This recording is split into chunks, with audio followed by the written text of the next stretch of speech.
the reason that most people run away from anything, not just sales, anything that's challenging, is because they don't want to walk through the burning sands. You know, they don't want to make a sacrifice. When you get into sales, you're going to realize that most people is running from the truth. I told them that there's a difference between a coach and a mentor. I think mentors you don't pay. No. Coaches you do pay though, right? Yes, yes, Do you feel like the best way to sell is not to sell? yes.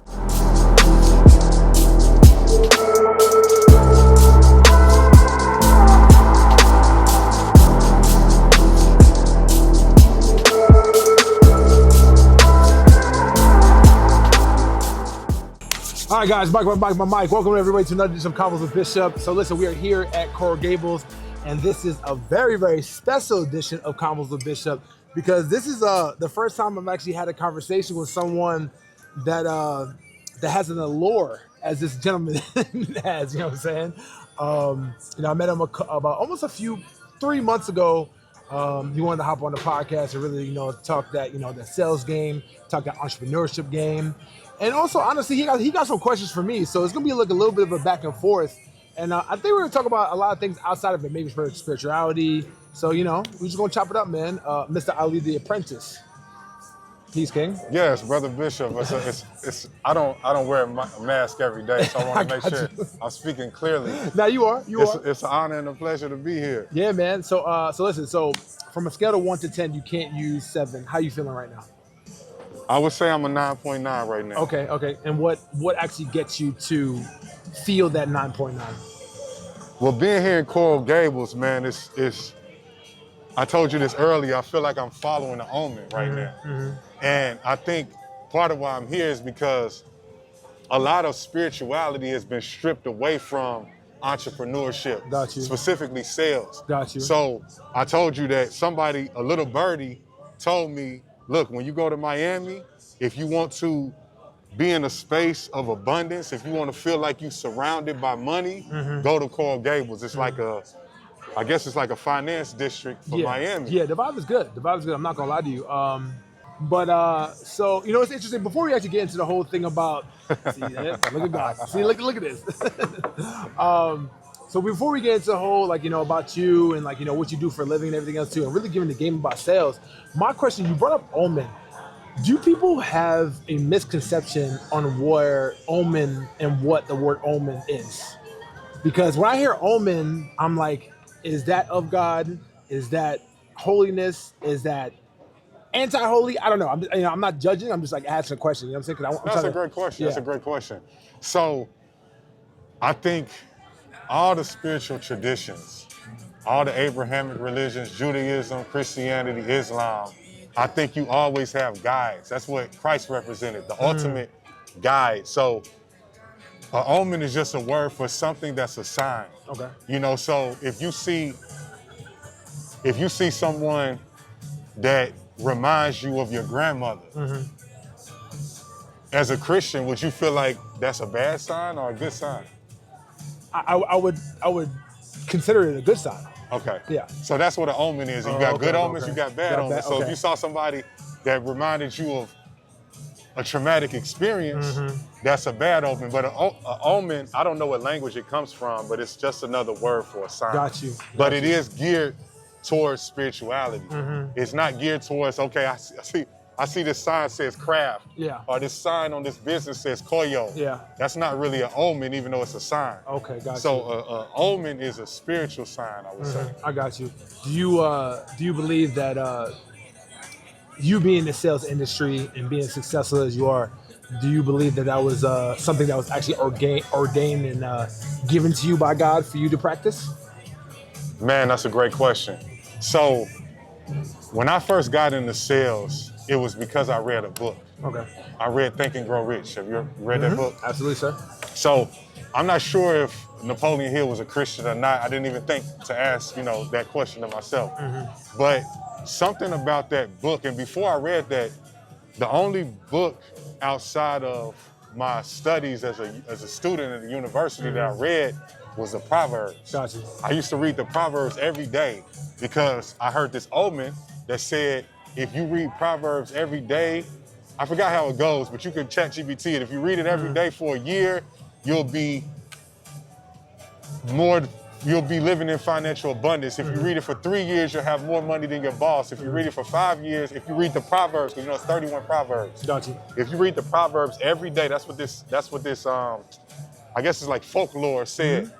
So anyway, after that, I got introduced to Think and Grow Rich. And something about that book told me, you're not applying this science just by hustling. Because at the time I was hustling, I had a ice cream truck, and I was just hustling. I just had like a little small business, but it operated more like a hustle than a business. So I got into sales and I hated it. Really? I hated everything about it, man. I never forget the first job.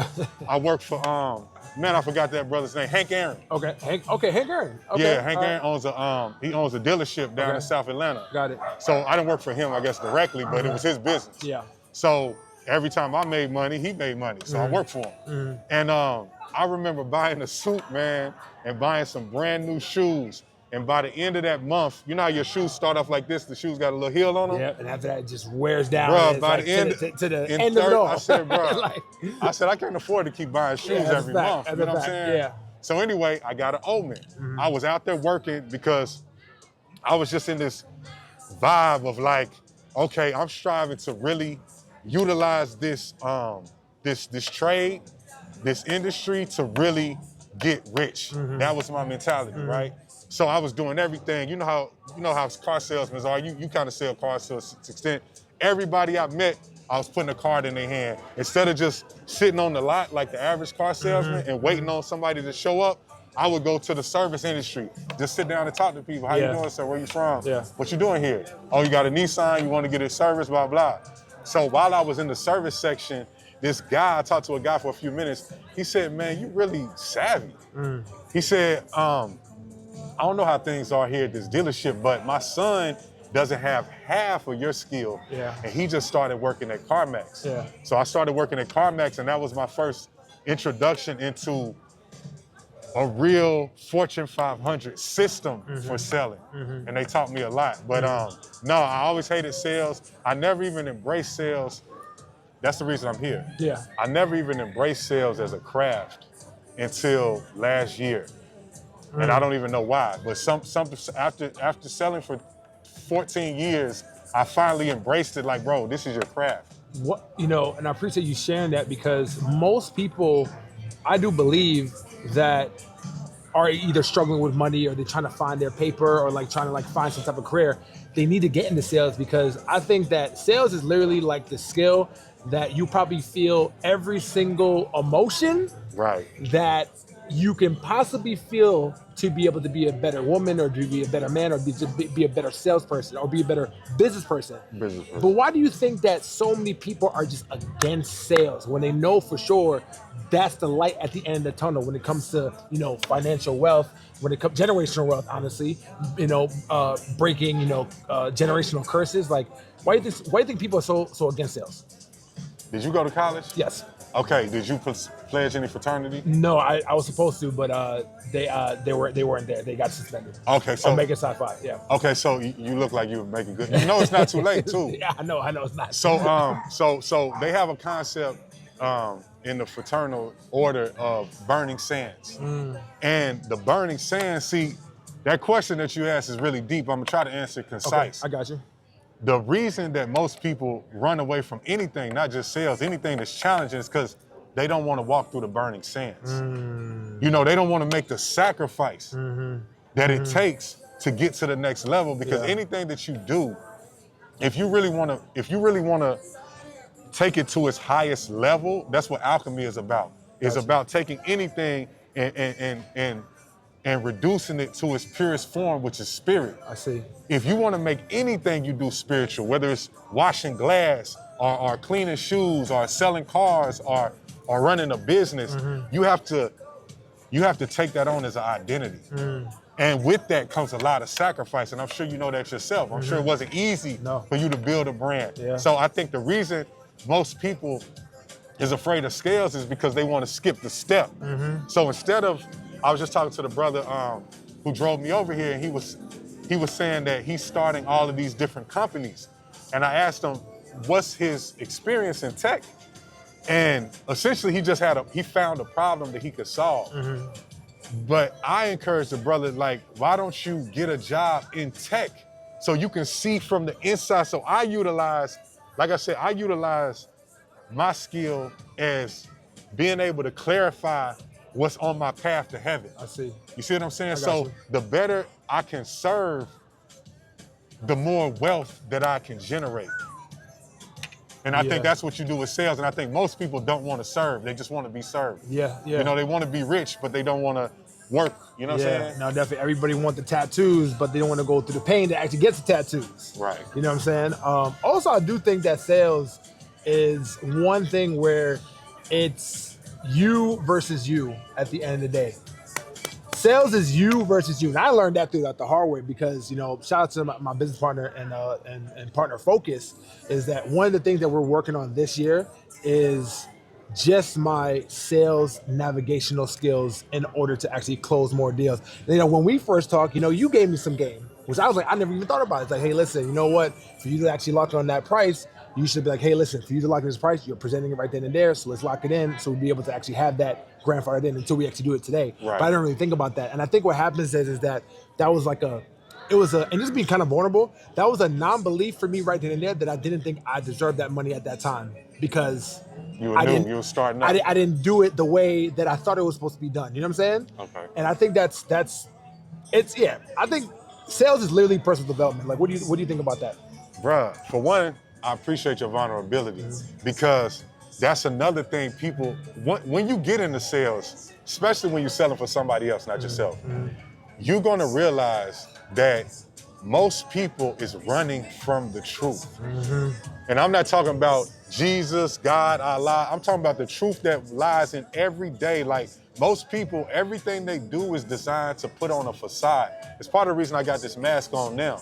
I'm under a mandate from someone who I'm following because they've proven to me that they've been able to access a level of power that I know that I have the potential to access. So instead of me trying to figure it out on my own, I said, okay, I'm gonna follow your guidance. So when it comes to personal development, that's exactly what sales is. And I believe anything is that. So let me ask you a question. Yes, sir. You got on that shirt, Holy Hustle. Yes, sir. Why do you think that we know that Jesus was a carpenter? Why do we know? Oh, well, from the Bible, it said. Yeah, that's how we know. But I'm saying why? Why? Oh, why do we know? There's no right answer. Okay. Based upon belief? Based upon? Yeah, that's a really good question. Why do we know? I think why we don't know what he built. You know, like we don't know. You like, did he work for another? That was just confirmation from other stories from other people that was watching his life. Okay. That's how we know, or why we know, I should say. Okay. Yeah. The reason I think we know that Jesus was a carpenter because a man's work is his burning sands. You know, so I think his journey, right? That's his journey. I got you. Like I think of, matter of fact, when you're in a skilled trade, usually the person, it's like I'm an apprentice right now. I'm an apprentice of an alchemist, right? So usually when you get into any trade, carpentry, electrical work, the person that the apprentice learns from is called the journeyman. Got you. Why are they called the journeyman? Yeah, that's kind of crazy real quick. What's really interesting, man, God is working in mysterious ways. That's actually where I'm at right now as far as like within my journey. Like I'm in my alchemist journey because I'm taking two skills that I've been doing for a very, very long time, and I actually created like a new type of career within my journey. So I have a concierge company and I also have a media company. So the concierge company is kind of like in the background right now, but at my media with my podcast, teaching personal branding and all that, just teaching people how to get the money through the content. That's my new journey. But also to make it different, I'm taking my skills from my concierge company, the white glove service, the hospitality, just taking care of people, the customer service, and now I'm like mixing it in to make like a new baby of a career. So I had to say that, bro. I'm glad you said that. So because you said that, and I try to follow my sales training that I haven't created yet. Yeah. It's based on The Alchemist and the 4 Agreements. So have you read The Alchemist? Yes. You said that. Okay. Yes. I was reading it to prepare for this interview, and they mentioned 2 things. Well, there's 2 things that stood out to me in the beginning.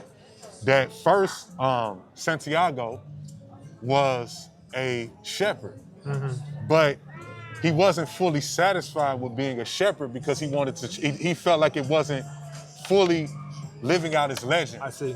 So he compared, well, somebody who he talked to, one of those guides, one of those people who are put on your path, divinely guided to say, no, go that way. Yeah, I see. So we asked about an omen. That's part of it. It could be, omens show up in so many different ways. They talk about that in The Alchemist. I encourage anybody listening to this, read The Alchemist, because it's not just a book.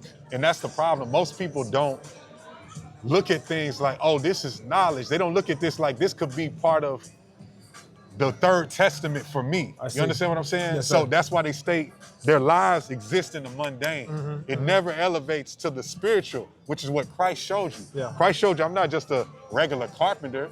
I'm the son of God. Yeah. I'm living a spiritual journey. So anyway, I said that because, yes, I think you're absolutely right. You are, for one, it's good that you identify that you are on a journey of self-development and you're finding yourself, like most entrepreneurs, through your business. You know, and honestly, don't take this personally. That's one of the 4 agreements. So the reason I said that, one of the 4 agreements is don't take anything take personally. Another one is don't make assumptions. So that's why I had to ask you if you read The Alchemist. I got you. So for some, matter of fact, for most entrepreneurs, the reason that they fail is because they're not seeking any guidance, any wisdom from someone other than themselves. So they're kind of just figuring it out. Yeah. And this might sound like a shock to anybody listening, but a mentor is not someone that you pay traditionally. I was talking, bruh, it's crazy. I was just talking about this with someone earlier, actually, that I told them that there's a difference between a coach and a mentor. I think mentors you don't pay. No. Coaches you do pay though, right? Yes. Mentors is someone's like, you know what?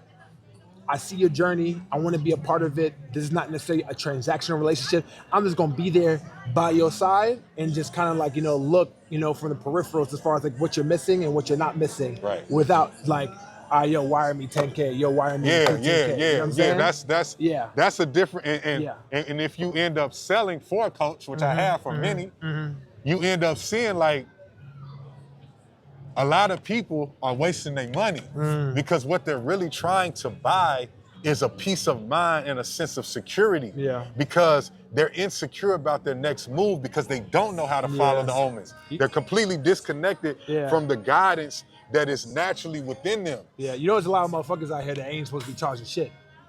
Why would you? They're not even supposed to be charging. They're not even supposed to be coaching. They're not even supposed to be mentoring. Hold on real quick.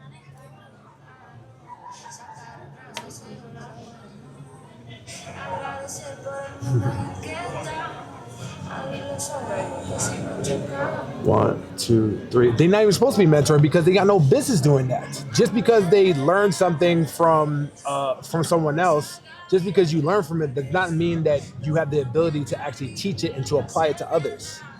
And I think that that's where we're at right now, where I think there's I'll say this, to kind of make it, just aligned to what we're talking about, I think there's way too many sales gurus and sales mentors out there that don't even know shit from shit. You know what I'm saying? And I'm not even, I could say a name right now, but I ain't trying to be messy. Yeah, don't be messy, don't be messy. Yeah, but I can talk about it later. But like, it's like, just because they look good, just because they can speak good, just because like they think they can teach it, that does not mean that, you should, if that makes sense. Can I tell you why I believe there's too many, it's a name for those people they call charlatans.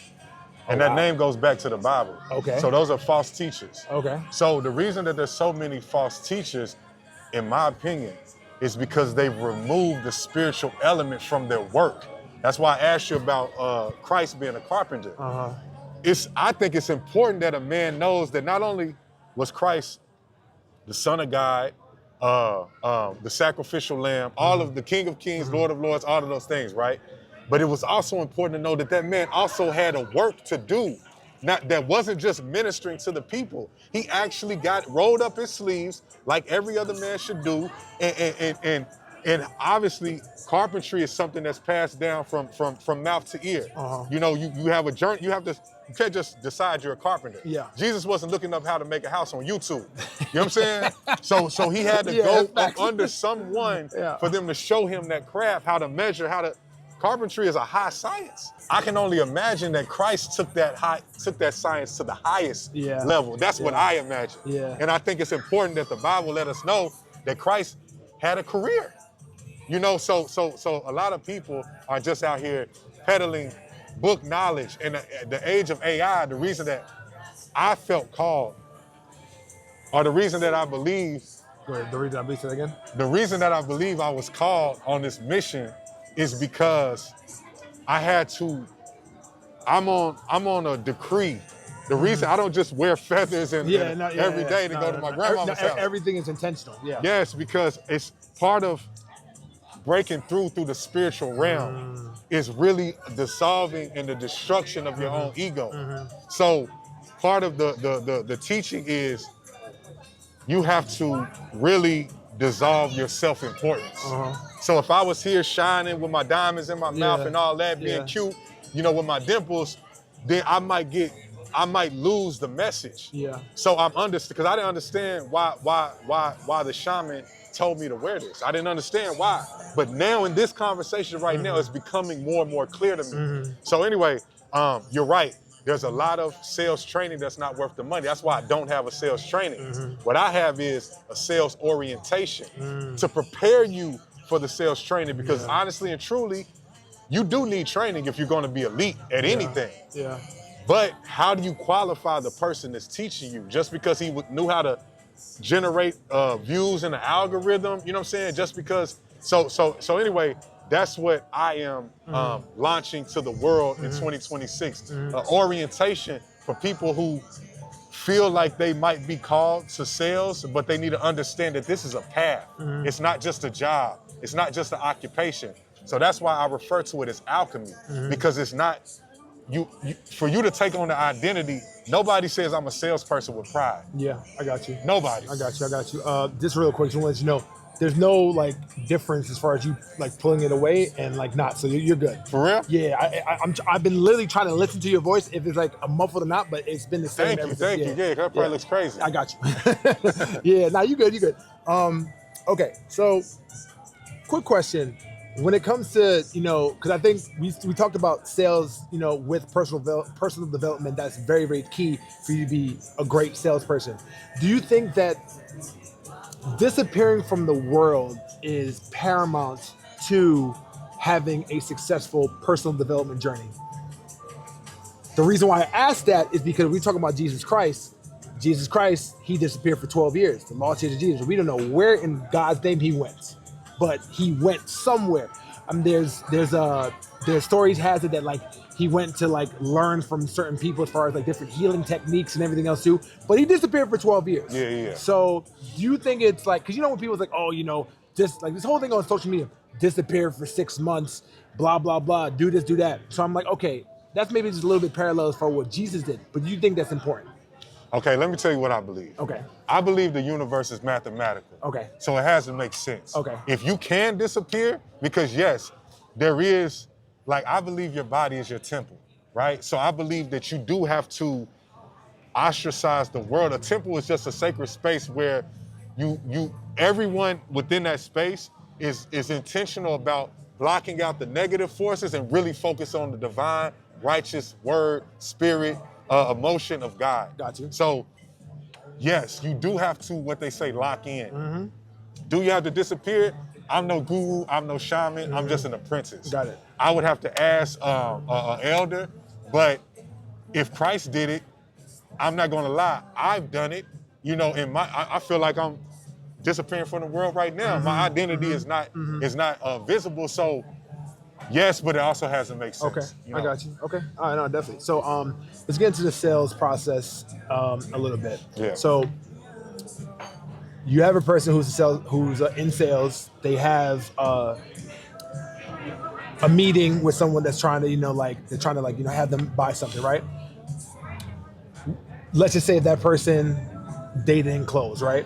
What are, not necessarily the details, but what do you think from your end as far as them not closing? What is like the top 2 or 3 reasons why salespeople don't close? Yeah, I love that question. The number one reason is because sales is not their path of self-development. Okay. They haven't accepted it. Okay. So they just gonna go to the next league. So if you're a business owner, who do you think will hear more of this? More salespeople or more business owners? This conversation? This conversation. I say business people. If you're a business owner and you have a salesperson or a sales team and you're wondering why they are constantly burning through leads and they're giving you every excuse in the world as to why they didn't close, Yeah. it's because they have not embraced the burning sands. They don't understand that, let's say Grant Cardone. Grant Cardone is gonna call someone until his phone number gets blocked, or they have a saying in sales that says until their fingers bleed. You know, from the old school, actually dialing numbers. Yeah, you know what my saying is? My saying is that I'll always pursue that person until that person says, go fuck yourself. Right. So, and then there's a spiritual side of it too, because sometimes, you know, you think about life and what is life? And I don't have that answer, but one thing that I know, a metric of life is time. So you don't want to waste too much time, right? Chasing dreams or chasing, because when you in sales, you learn that most people show up, especially in the Western world, dishonest.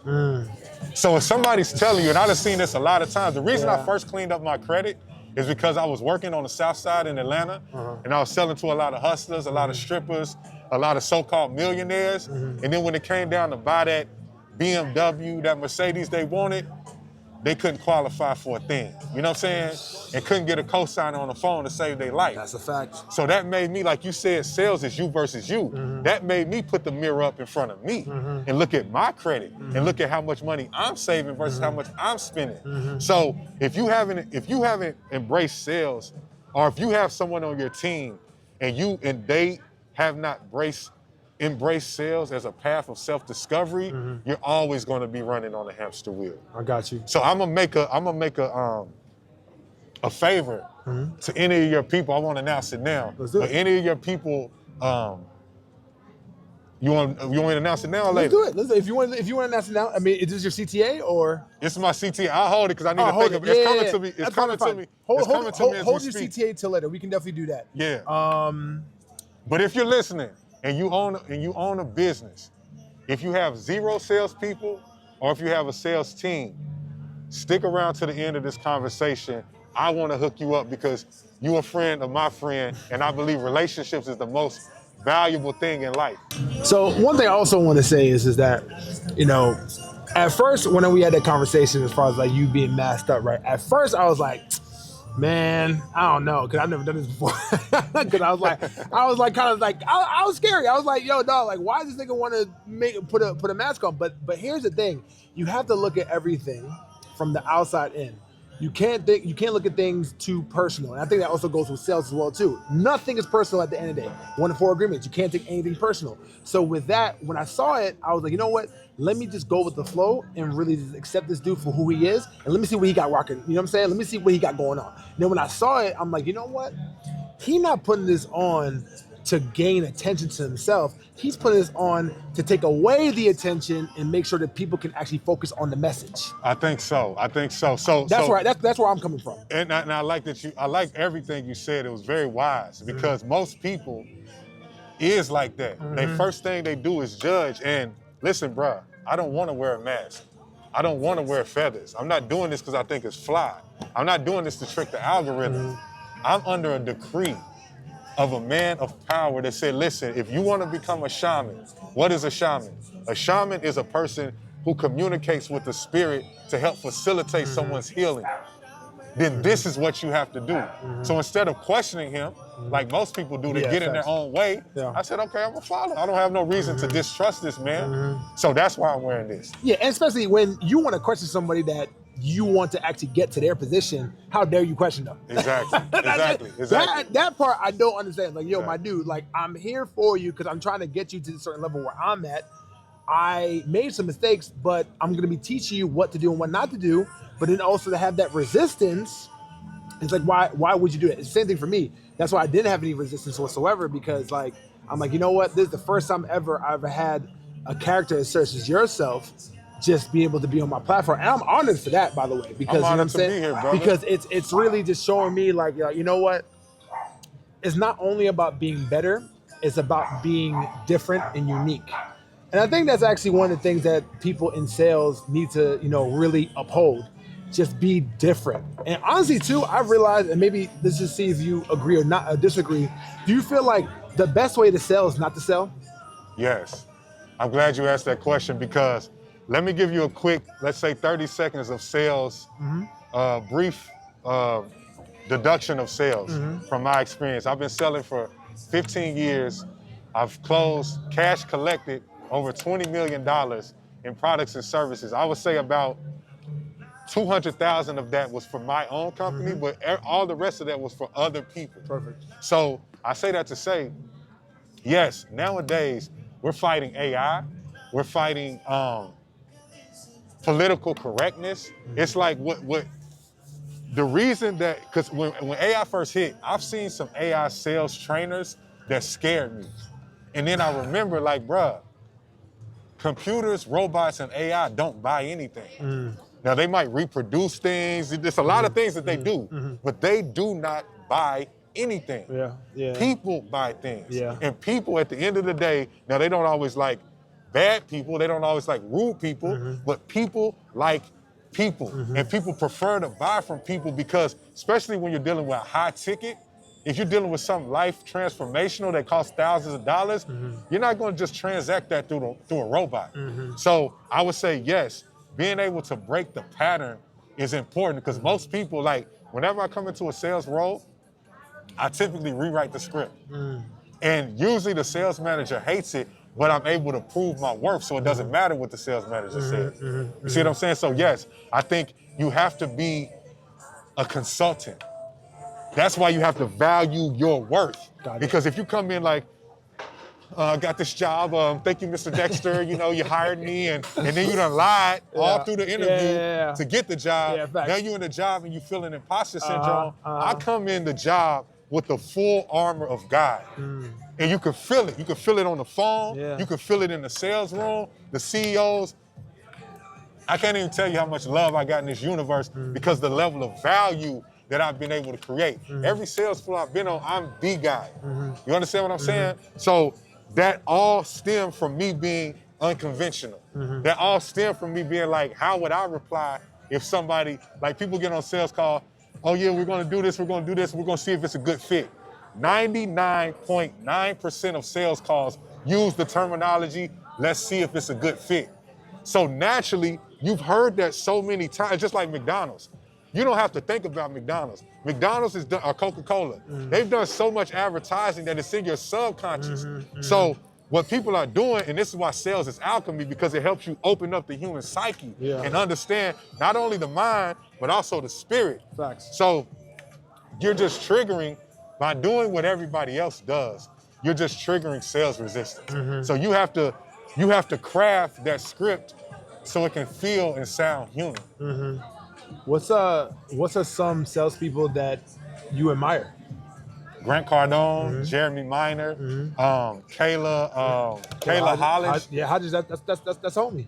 Really? Yeah, definitely. Man, if you can make a connection with me want and me to Kayla, connect you with her? Yeah. I would love to. Yeah, definitely. I would also love to connect with what's the young sister from Chicago who I see Shelby Snap. Shelby Snap? Not Shelby, no. The sister. She's not in sales. Oh, Ariel Pryor. Yes. Shout out to my girl Ariel Pryor. Ariel, if you have a sales team, or if you don't have a sales team, I would love to help you build your team free of charge. And I mean this. My word is my bond, unlike most people that market on the internet. Which is the other agreement for Yes. Keep your word. Keep your word. Be impeccable with your word. Yeah. Because when I see these people, specifically black people, I always wonder, and I want to ask you a question after this. That's fine. I always wonder, is this a business or is this a solopreneur? So my question for you is, who do you admire in your space? I know you're putting together two spaces. Yeah. But first person that comes to mind, who do you admire? Gary Vee. Okay. Yeah. So I already know the answer to this question, but I'll ask you. Does Gary Vee have a sales team? Of course. Do you have a sales team? I don't. Okay, so this is what Like, this is what I would like to be our 2026 challenge. If anybody wants me to prove myself to them because they think, oh, this guy has on a mask, he has on a wig, I don't know what he's talking about. I would like to challenge you in front of the audience to allow me to help you at least hire your first salesperson. Because I believe if you make a list of 100 people that you admire, I guarantee you 95 of them have a sales team. They all have a sales team. And we talked about mentorship earlier, right? We talked about following the path. When you think of the word manifestation, what comes to mind? Believing, tangibly believing something that is not tangible. Okay. Like literally visualizing something from scratch and believing that that is going to come true. And do you believe that it's anybody that's not manifesting? Yeah, no, definitely. There's definitely people that don't even believe in that. A lot of people think that's like hocus pocus. True. Yeah. True. Yeah. So my idea, the reason I brought this up is because if you happen to be listening to this and you're in sales or you're thinking about getting sales, or if you're an entrepreneur and you're struggling and you can't figure out why you keep hitting the wall, I would encourage you. I'm not telling you to do anything, but do not be afraid to close your business and go and apply for a sales job. Not just any job though. A job in a company under an entrepreneur that you believe in, that you believe could help enrich your life. So like, let's say I'm not saying you should close your business, but let's just say you say, you know what? I'm gonna take Justin's advice because I was watching TikTok and I found a dude from Gary Vee's sales team that makes $100,000 a month. I haven't made $100,000 a month in however many years I've been in business. Yeah, facts. So let me see if I can go and work for Gary Vee. I'm not saying you will, I'm not saying you should. I'm talking to the people who's listening. Yeah. If you've been working a business for years and you're like, I really don't know, and every day I feel like I don't know, I would encourage you to be humble enough to work for someone else. Not doing anything. Do the thing that's gonna manifest the most cash and that brings the most value to that organization. What's the number one metric of any business? It's cash flow. It's cash flow. Yeah. It's cash flow. They could call it EBITDA, they could call it It's shareholder It's returns. cash flow. It's the bottom line. Yeah. And also to kind of add on to what you're saying, I've actually just came up with this right now. I think not everybody can be an entrepreneur, but I think everybody can be a salesman. Everybody can, and I agree with him. So back to manifestation. And I believe everybody's manifesting because if you look, it's what I teach my kids. I say, baby, look, because they always ask questions with the guys that's on the corner with their cups, right? Got you. Sometimes we give them money, sometimes we don't. When I give them money, they say, why you give him money? And I say, baby, because he's poor, and we should always help the poor because we're not poor. And then I tell them, but look, if you don't want to be like him, then you need to develop some value that you can bring to the world. And you don't have to be an entrepreneur to do that.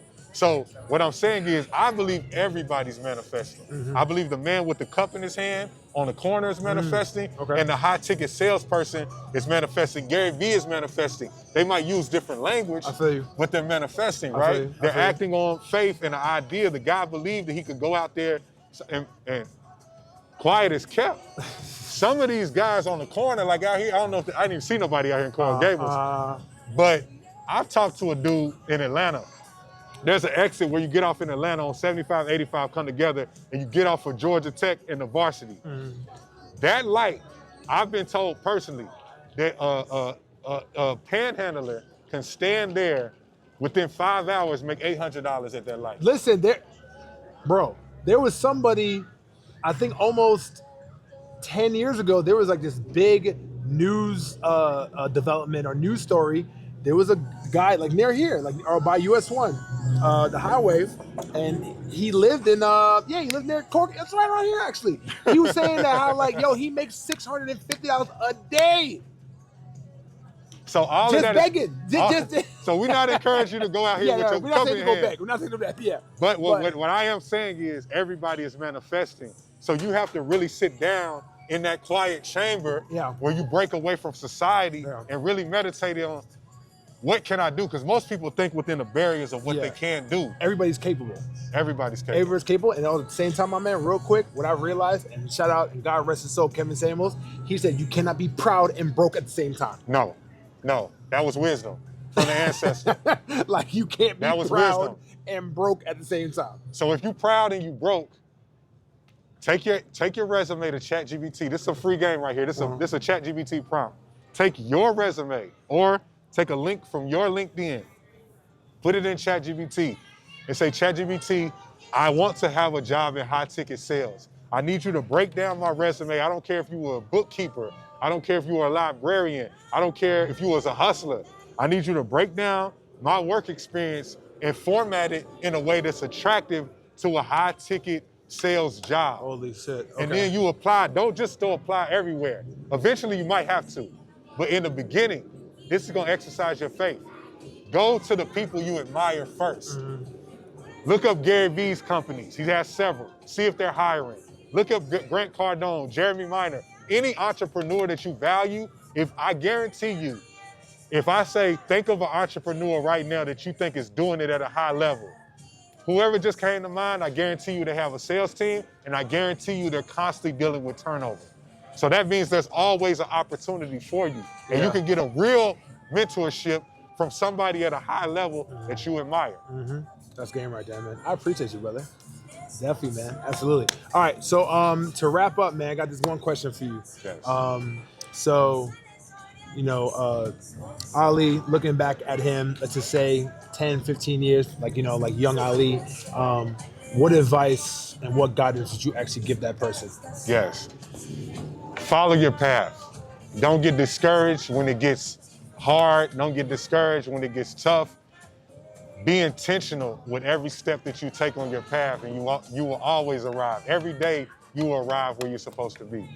Yeah, man. Appreciate it, man. So you can give a shout out to where people can find you, and also where people can find your link to your training as well. Yeah, so Shamanic Sales is it's not a sales training. I believe there's far better sales trainers out there in the world than I. If you're a woman, Kayla Hodges, I recommend her. If you're a man, you gotta do your own due diligence. You know, I'm only gonna give away the game to the You gotta ladies. do some type of research. You know what I'm saying? Yeah. But if you're a woman, I highly recommend Kayla Hodges. And for me, if you are curious about how you can really get clear on your path, because just because sales might be in your path doesn't mean you have to land there. Well, the reason I love Grant Cardone is because he started in sales, and now he's just like a real estate mogul. Yeah. You know, he's a lot of different things, but a lot of people who follow him today, they don't even know he came from selling cars and sales training. So don't think that it's an end all be all, but it might be a part of your path. So if I could leave you guys with anything, I would say, follow your path. Find me on Ali The Apprentice at Instagram and TikTok. Shamanic Sales, SHAMANICSALES on Instagram and TikTok. If you want to find out how you can understand your personality and who you should choose to go through sales training with. Oh man, I appreciate you, man. Bro, I know this won't be the last one. This is the first one. This won't be the last one. It's the first one. It's the I first one. appreciate you guys. Only the best.